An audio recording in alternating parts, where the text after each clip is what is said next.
Ndabasuje kandi mbifurije kugubwa neza mwese badahwema kutwereka yuko mudukurikira kuri Taratibu Wadizi, aba ari Taratibu Update tuba tubagezaho isaha ku isaha, umunota ku munota ndetse n'umunsi ku wundi. Abakunzi rero ba Rayon Sport, ngende Emmanuel Rakarama, tugiye kubagezaho update ijyanye nayo. Rayon Sport izacakirana na Kiyovu Sport rugikubita ku itangiriro.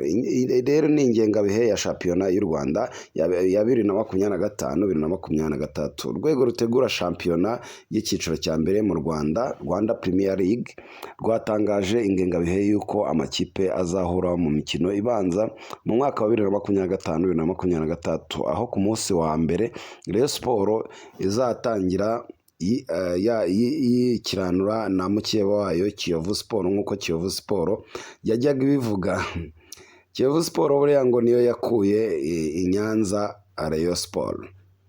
Ubwo ibyo nabyo tuzabiganiraho mu ijoro ryo kuri uyu wa gatatu tariki ya 27 Kanama 2025 nibwo Rwanda Premier League yanyujije ubutumwa ku mbuga nkoranyambaga zayo imenyesha abakunzi b'umupira w'amaguru uko amakipe azarangira ahura.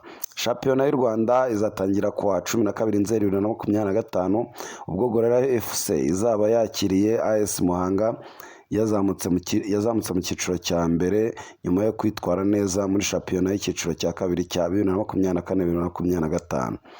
Umukino utegerejwe ku munsi wa mbere ni wa Kiyovu Sport izakira Rayon Sport tariki ya 13 Kanama 2025 mu mukino uzabera kuri Kigali Pele Stadium saa 12:30. APR FC yagombaga kuzakina umukino wayo tariki ya 14 Kanama 2025 yakira Marine FC, ariko ntabwo uyu mukino uzaba kuko iyi kipe izaba iri Dar es Salaam muri Tanzania gukina irushanwa rya Sekafa Kagame Cup riteganyijwe tariki ya 2 kugeza tariki ya 15 Nzeri 2025. Mu cyumweru cy'imikino y'umunsi wa 15 APR FC izakirwa n'Amagaju. Rayon Sport yakirwe na Mukura kuko ayari amakipe akomeye kandi akurikira abafana. Kujya mu karere ka Huye hirinzwe gutangazwa ikibuga. Aya makipe yombi azakirira kuri Stade Kamena, mu gihe Stade ya Huye iri mu mirimo yo kuvugurura ikibuga cyayo. Umukino uba utegerejwe na benshi n'uhuza ikipe y'ingabo z'igihugu na Gikundiro, ukaba uzaba kuri tariki ya 8 Ugushyingo 2025, ukazakinirwa muri Stade Amahoro i Remera.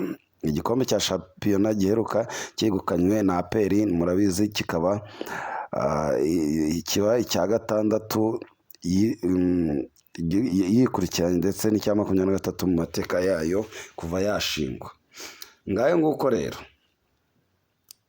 mukomeza kudukurikira ndetse tubagezaho abakunzi b'imikino, rwose tuba tubagezaho update ziba zishyushye ziri gucicikana, nk'uko babasore bagiye bavuga ngo biri gucicikana kuri iyi mihanda.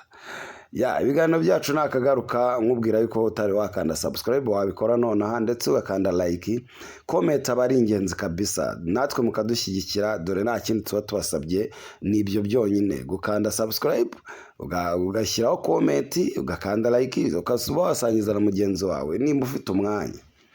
Waba utawufite bikandira like ukikomereza, ndetse wakumva n'igitekerezo waduha kuri no nkuru tuba tukugejejeho, nabyo aba ari iby'ingenzi. Premier League rero tuyiteze gutangira kuri tariki 13, kuri tariki 12, ariko umukino nyine w'imbaturamugabo nyine ntawe ubabwiye, ubwo tuzahurireyo twese.